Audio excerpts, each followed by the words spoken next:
नमस्कार प्यारे श्रोताओं, स्वागत है आपका रेडियो पाठशाला में, जहां कहानियां सिर्फ सुनाई नहीं जाती बल्कि दिलों में उतारी जाती हैं। भारत का इतिहास सिर्फ राजाओं और युद्धों की कहानी नहीं, ये उन महान आत्माओं की गाथा भी है जिन्होंने समाज की जंजीरों को तोड़ा और समानता की मशाल जलाई।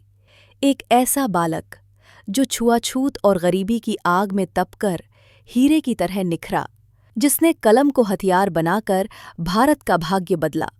वो सिर्फ एक व्यक्ति नहीं बल्कि करोड़ों की उम्मीद का नाम था, डॉक्टर भीमराव रामजी आम्बेडकर। आइए सुनते हैं उनके संघर्ष और विजय की वो अमर कथा जो आने वाली पीढ़ियों को रास्ता दिखाती रहेगी। ये है रेडियो पाठशाला पर डॉक्टर भीमराव आम्बेडकर की जीवन गाथा। अध्याय 1, बचपन का संघर्ष और जाति का दर्द। साल था 1891। मध्य प्रदेश का एक छोटा सा शहर महू। बरसात की हल्की हल्की बूंदें गिर रही थी। सड़क पर कुछ सिपाही तेज कदमों से गुजर रहे थे। उनकी वर्दी पर पानी की बूंदें चमक रही थीं। इसी फौजी इलाके में एक छोटे से मकान में जन्म लेने वाला था एक ऐसा बच्चा जिसका नाम आने वाले समय में इतिहास के पन्नों पर स्वर्ण अक्षरों से लिखा जाएगा, भीमराव। माता थकी हुई लेकिन प्यार भरी आवाज में, राम जी देखो, ये हमारे छोटे भीमा। भगवान करे ये बड़ा होकर कुछ ऐसा करे कि हमारी जाति के लोग भी गर्व से सिर उठा सके। पिता गंभीर लेकिन स्नेह भरा, भीम मेरा बेटा, तुझे इस दुनिया में बहुत कठिन रास्तों से गुजरना होगा, लेकिन याद रखना, ज्ञान ही सबसे बड़ा हथियार है। भीमराव का परिवार महार जाति से था, एक ऐसी जाति जिसे उस समय अछूत कहा जाता था। उनके पिता रामजी सकपाल ब्रिटिश सेना में काम करते थे, लेकिन उनकी ईमानदारी और कर्तव्य निष्ठा भी समाज की जातिगत दीवारों को तोड़ नहीं पाती थी। उनकी मां भीमाबाई धार्मिक, धैर्यवान और त्यागमयी थी, लेकिन एक मां के दिल में ये डर हमेशा रहता था कि उनका बेटा कहीं इस अन्याय की आग में जल न जाए। भीमराव का बचपन स्कूल में शुरू हुआ, लेकिन ये स्कूल दूसरों के लिए जैसे एक मंदिर था, उनके लिए एक जेल जैसा। अरे तुम भीमराव, पीछे बैठो। हाँ, वहां खिड़की के पास जमीन पर। क्योंकि वो दलित थे, इसलिए उन्हें ऊंची जाति के बच्चों के साथ बैठने की इजाजत नहीं थी। किताबें वहीं थीं, पाठ वही, लेकिन पानी पीने के लिए अलग बर्तन, और कई बार तो ये बर्तन भी ऊंची जाति का चपरासी ला कर देता, वो भी ऐसे जैसे किसी गंदे जानवर को चीज डाल रहा हो। मम्मा, क्या मैं दूसरों की तरह स्कूल में सामने बैठ सकता हूँ? क्या मैं उसी लोटे से पानी पी सकता हूँ? बेटा, एक दिन आएगा जब तू न सिर्फ सामने बैठेगा बल्कि उन कुर्सियों पर बैठेगा जहां आज तेरे जाति के लोग जाने से डरते हैं। बस पढ़ पढ़ और इतना पढ़ कि तेरे ज्ञान के आगे ये दीवारें गिर जाएं। लेकिन समाज के तानों ने, स्कूल की बेइज्जती ने और साथियों की हंसी ने भीमराव के दिल में एक ऐसी आग जला दी थी जो जिंदगी भर बुझी नहीं। जब बाकी बच्चे खेलों में, खिलौनों में और शरारतों में खोए रहते, भीमराव किताबों में खो जाते, जैसे उन पन्नों में उन्हें कोई नया संसार मिल रहा हो। एक ऐसा संसार जहां इंसान की पहचान उसकी जाति से नहीं बल्कि उसकी सोच से होती है। भीम, याद रख, तुम्हारे पास दौलत नहीं है, जमीन नहीं है, लेकिन एक चीज है जो तुझे राजा बना सकती है, शिक्षा। ये शब्द भीमराव की नस नस में उतर गए थे। उन्होंने तय कर लिया था कि चाहे गरीबी हो, भूख हो या समाज का तिरस्कार, पढ़ाई नहीं छोड़ेंगे। कभी महू, कभी सतारा और फिर बड़ौदा, हर जगह वही जातिगत भेदभाव, वही दर्द। लेकिन भीमराव अब समझ चुके थे, अगर दुनिया बदलनी है तो पहले खुद को बदलना होगा। अपने आप को इतना मजबूत बनाना होगा कि कोई तिरस्कार, कोई अन्याय उन्हें तोड़ ना सके। यहीं से शुरू हुई उस बच्चे की यात्रा जो आने वाले समय में करोड़ों दलित, पिछड़े और वंचित लोगों के लिए एक नई सुबह लेकर आएगा। भीमराव अब सिर्फ अपने लिए नहीं पढ़ रहे थे, वो पढ़ रहे थे एक पूरी कौम को अंधेरे से निकालने के लिए। शिक्षा की ओर कठिन यात्रा। साल 1900। भीमराव अब 8 साल के हो चुके थे। गरीबी और जाति भेद की दीवारें ऊंची थीं, लेकिन उनका मन पढ़ाई के लिए पहले से ज्यादा बेताब था। स्कूल में जमीन पर बैठना, पानी के लिए अलग बर्तन और दोस्तों की हंसी, ये सब रोज का हिस्सा था। लेकिन उनके दिल में एक अजीब सा यकीन पल रहा था कि शिक्षा ही उन्हें इस अंधेरे से बाहर निकालेगी। सतारा के गवर्नमेंट हाई स्कूल में एक दिन शिक्षक ने बोर्ड पर एक कठिन सवाल लिखा। शिक्षक, कौन हल करेगा? सब बच्चे चुप। भीमराव, आओ जरा। भीमराव ने बिना हिचक एक एक कदम सावधानी से बढ़ाया, क्योंकि उनके पैरों में ना जूते थे ना चप्पल, लेकिन दिमाग में गिनतियां तेज थीं। सवाल हल हुआ और क्लास तालियों से गूंज उठी। शिक्षक थोड़े हैरान लेकिन मुस्कुराते हुए, अरे भीमराव, तुम तो कमाल कर गए। पढ़ाई में अगर ऐसे ही आगे बढ़ते रहे तो बहुत आगे जाओगे। ये तारीफ भीमराव के लिए सिर्फ खुशी नहीं थी, ये एक प्रमाण था कि उनका रास्ता सही है। लेकिन मुश्किलें खत्म नहीं हुई थीं। कई बार स्कूल की फीस भरने के लिए पिता को अपने कीमती सामान बेचना पड़ता। कभी किताबों के लिए पैसे नहीं होते तो भीमराव पुराने अखबारों और फेंकी गई कॉपियों के पन्नों पर अभ्यास करते। भीमा, ये रोटी और थोड़ा सा नमक रख ले, बाकी खाना नहीं है, कल देखेंगे क्या होता है। अम्मा आप खा लीजिए, मैं स्कूल में सह लूंगा। भूख से खाली पेट, लेकिन आंखों में सपनों की भूख और बढ़ जाती थी।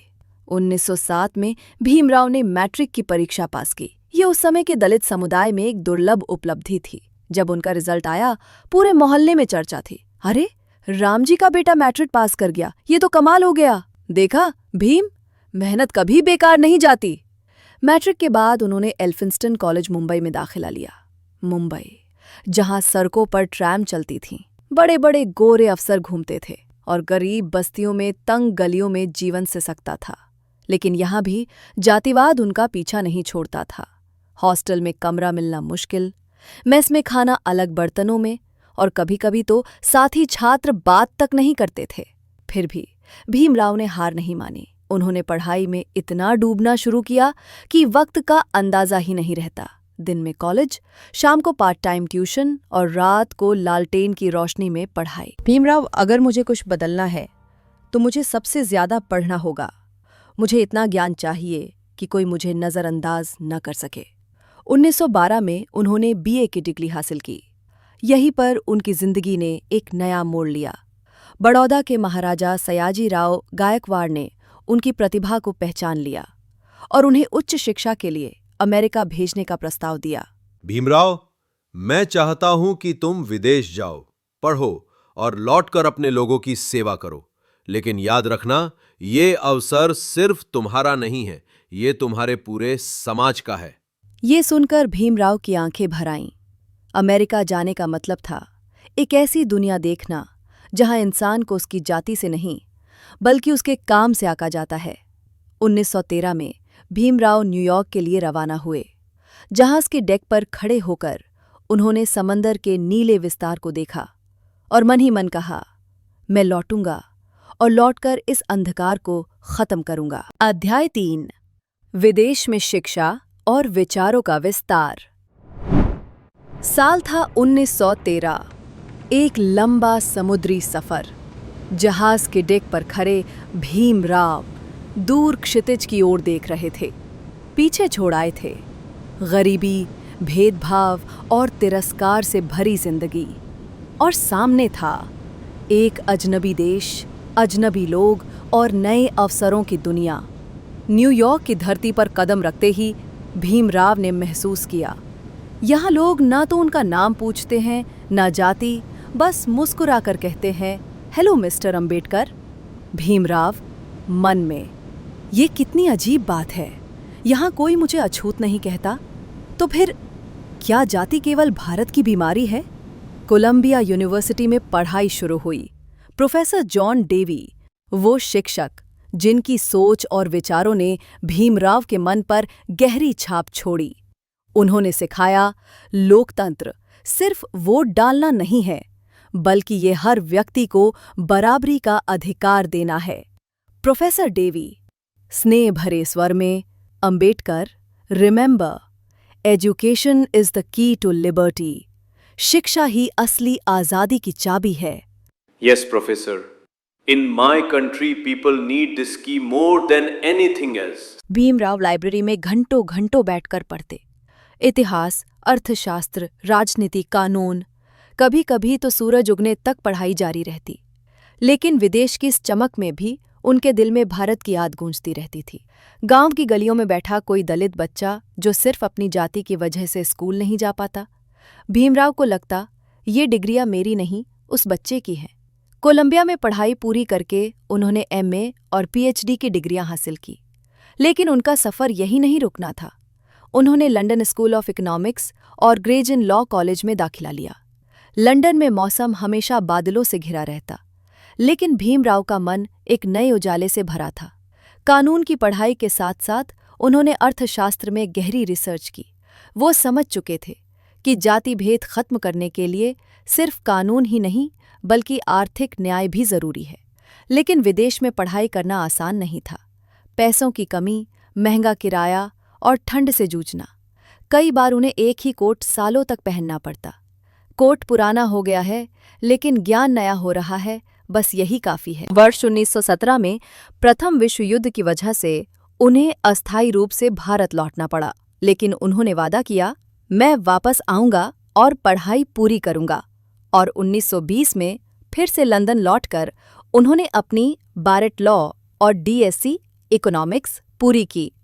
जब उन्होंने अपनी अंतिम डिग्री हासिल की तो उनके हाथ में सिर्फ कागज का टुकड़ा नहीं था, वो एक ऐसा हथियार था जिससे वो भारत की सदियों पुरानी अन्याय की जंजीरों को तोड़ने वाले थे।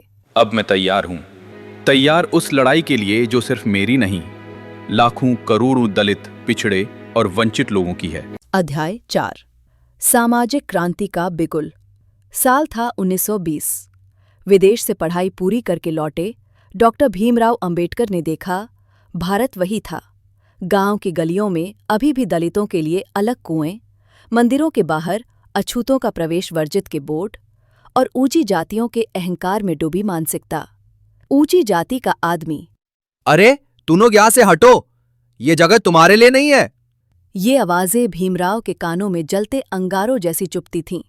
उन्होंने तय किया, अब सिर्फ किताबें पढ़ने का वक्त नहीं है, अब मैदान में उतरने का समय है। 1924 में उन्होंने बहिष्कृत हितकारिणी सभा की स्थापना की। इसका मकसद था दलितों को शिक्षा देना, उनका सामाजिक राजनीतिक संगठन करना और उनके अधिकारों के लिए संघर्ष छेड़ना।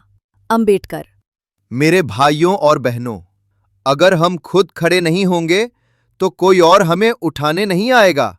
शिक्षित बनो, संगठित रहो और संघर्ष करो, यही हमारी मुक्ति का रास्ता है। लेकिन सबसे बड़ी लड़ाई आने वाली थी। एक ऐसी लड़ाई जो पानी की एक बूंद से शुरू हुई और इतिहास में लहू की तरह बहने लगी। महाड़, महाराष्ट्र का एक छोटा कस्बा। यहाँ का चवदार तालाब सरकारी संपत्ति था, लेकिन दलितों को वहां पानी पीने का हक नहीं था। अंबेडकर, ये तालाब जनता का है और हम जनता हैं, आज हम ये अधिकार लेकर रहेंगे। अंबेडकर के नेतृत्व में सैकड़ों दलित तालाब की ओर बढ़े। भीमराव ने अपने हाथों से पानी भरा और पिया। ये सिर्फ प्यास बुझाने का पल नहीं था, ये सदियों के अपमान के खिलाफ ऐलाने जंग था। ऊंची जाति का आदमी गुस्से में, इन अछूतों ने पानी छू लिया, तालाब अपवित्र हो गया। आंदोलनकारियों पर हमला हुआ, कपड़े फाड़ दिए गए। लेकिन इस अपमान ने अंबेडकर के इरादों को और मजबूत कर दिया। मनुस्मृति दहन, 25 दिसंबर 1927।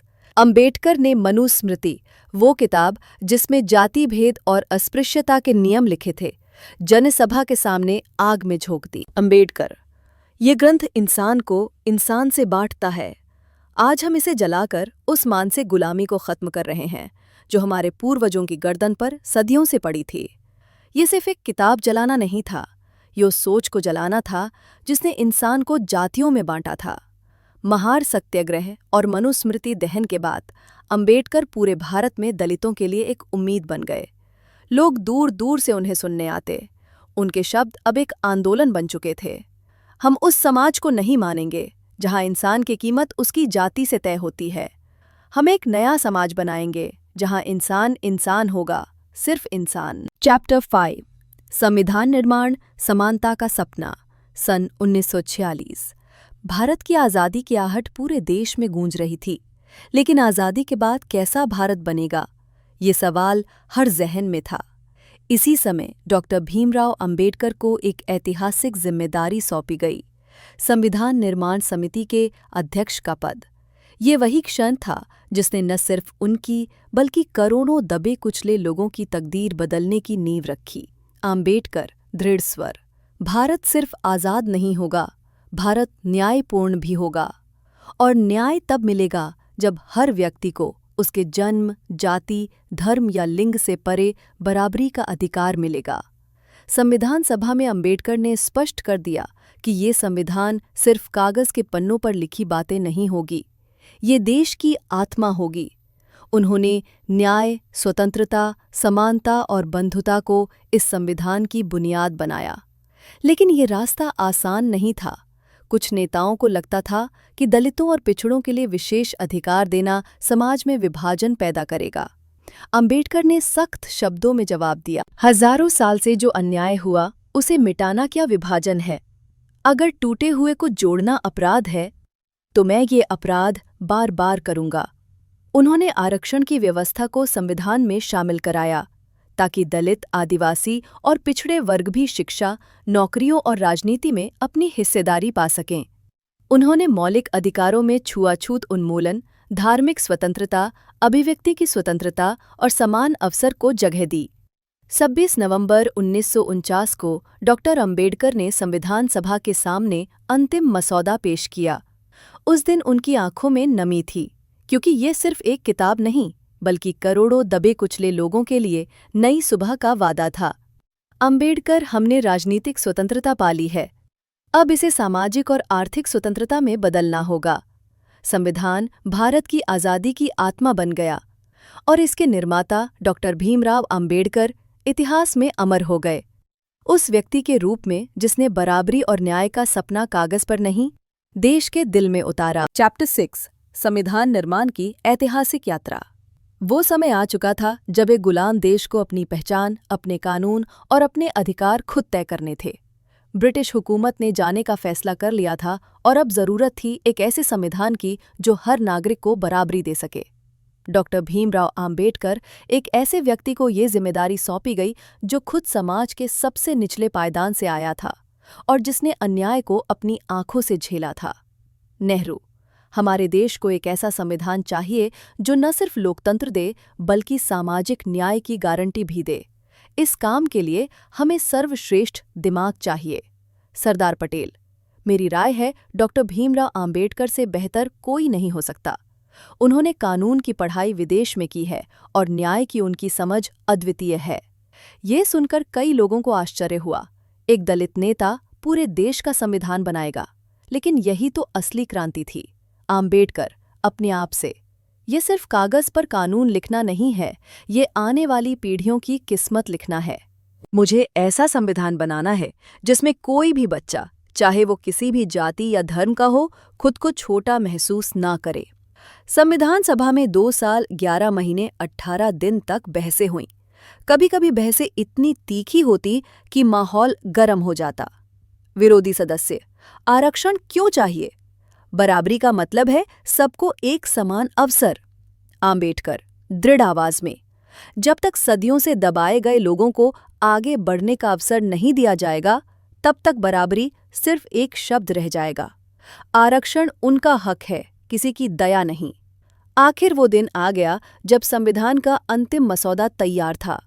सभा कक्ष में ताली की गड़गड़ाहट गूंजी। अंबेडकर माइक पर, आज हम एक ऐसे युग में प्रवेश कर रहे हैं जहां स्वतंत्रता, समानता और बंधुत्व हमारा मार्गदर्शन करेंगे। लेकिन याद रखिए, राजनीतिक लोकतंत्र तभी टिक सकता है जब हम सामाजिक और आर्थिक लोकतंत्र भी स्थापित करें। तालियों की गूंज, गांव-गांव, शहर-शहर में खबर पहुंची। अब इस देश में हर नागरिक बराबर है, चाहे वो किसी भी जाति, धर्म या लिंग का हो। यह डॉक्टर अंबेडकर की सोच और संघर्ष का नतीजा था।